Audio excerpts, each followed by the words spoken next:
Akshay teacher. Today we learn in Hindi grammar numbers. वचन, आज हम पढ़ेंगे वचन। तो फिर शुरू करें हमारा वचन।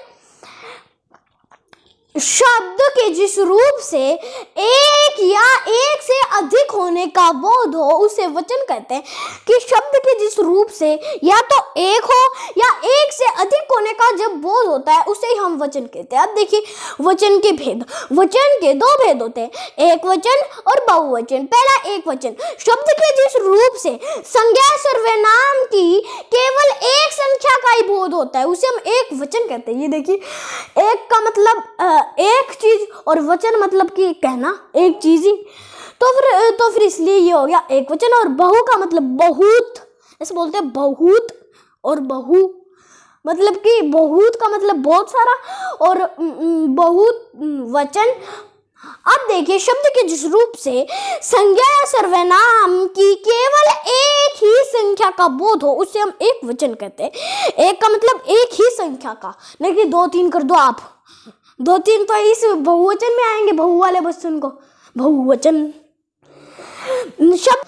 अब देखिए, घोड़ा दौड़ता है, इसके अंदर एक ही का ही बात कर रखा है। कभी ऐसे नहीं कि घोड़े दौड़ रहे हैं, ऐसे तो फिर ये बहुवचन हो जाएगा। और ऐसे भी ये देखिए, जैसे कि इस बहुवचन के अंदर दे रखा है घोड़े दौड़ रहे हैं। ऐसे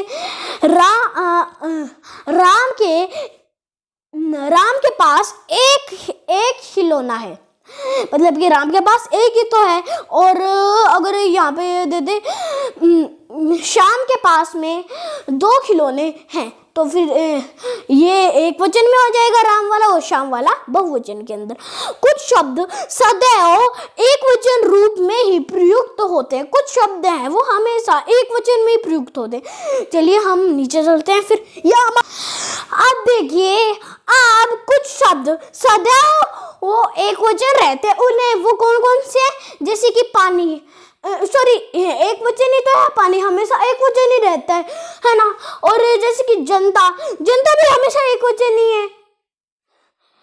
और जैसे कि बारिश भी एक वचन ही। और अब देखिए, कुछ शब्द सदैव बहुवचन रूप में प्रयुक्त होते हैं, जैसे कि हस्ताक्षर। हाँ, ये बहुवचन है, मतलब कि बहुत सारे हस्ताक्षर हो जाएंगे ना।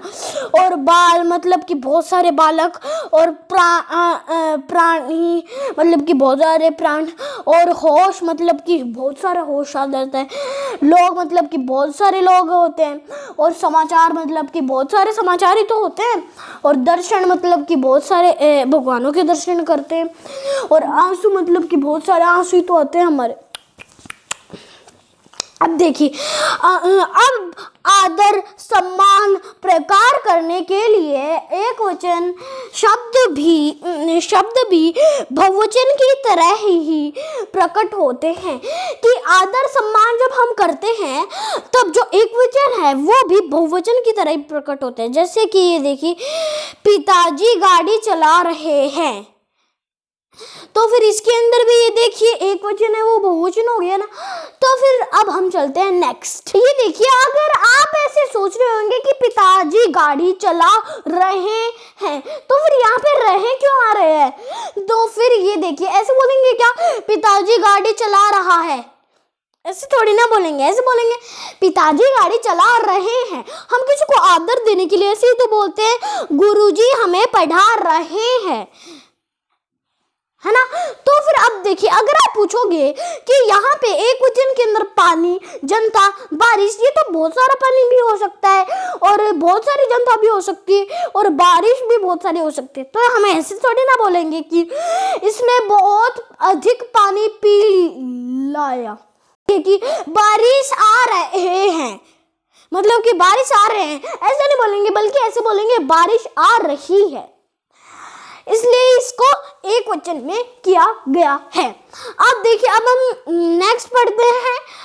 कुछ एक वचन शब्द ऐसे भी हैं जो बहुवचन में अपना रूप नहीं बदलते। कुछ एक वचन शब्द, कई एक वचन शब्द भी तो होते हैं जो बहुवचन के अंदर अपना रूप नहीं बदलते। जैसे कि ये देखिए, बादल, कलम, चाचा, चाकू, भालू, दादा, सेब, तख्त, मंत्री, फूल, पानी और भी बहुत सारे हैं। अब देखिए कुछ एकवचन शब्दों के अंत में वृंद, जन, वर्ग, दल, गण आदि शब्द लगाए जाने पर शब्द का बहुवचन रूप बन जाता है। जैसे कि आप देखिए ये सभी हैं एक वचन शब्द है ना। ये एक शब्द, ये देखिए पक्षी भी एक वचन है, पाठक भी एक वचन है, और सेना भी एक वचन, नेता भी एक वचन, गुरु भी एक वचन, मजदूर भी एक वचन, विद्यार्थी भी एक वचन और कर्मचारी भी एक वचन। तो फिर इनको अगर हम बहुवचन में करेंगे तो फिर हम इनके अंदर क्या लगाएंगे? वृंद, जन, वर्ग, दल, गण। तो फिर लगाए। अब देखिए पक्षी, ओ सॉरी बच गया गिरते गिरते। अब देखिए यहाँ पे दे रखा है पक्षी, तो हम क्या लगा देंगे? वृंद, पक्षी वृंद। और पाठक, पाठक के आगे क्या लगा देंगे? पाठक गण। और सेना, सेना के आगे क्या लगा देंगे? सेना दल। और नेता, नेता के आगे क्या लगा देंगे?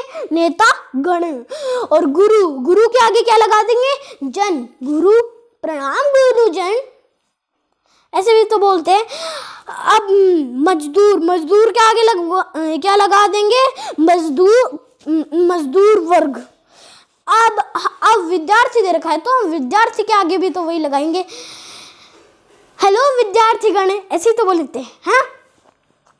अब देखिए कर्मचारी, कर्मचारी के आगे क्या लगा देंगे? कर्मचारीगण इधर आना, ऐसे ही तो बोलते हैं। और क्या हुआ? कर्मचारी एक वचन है और कर्मचारीगण बहुवचन है। ये सारे हैं, ये इनको हमने बहुवचन में करा है। ओके, ये एक वचन है, इनको हमने बहुवचन में कर लिया। तो फिर आज के लिए इतना ही। जय हिंद, जय भारत। ऐसे ही मेरे साथ रख लो। Bye bye, I love you. अगर वीडियो अच्छा लगा तो लाइक शेयर सब्सक्राइब जरूर कीजिएगा। Bye, see you next time.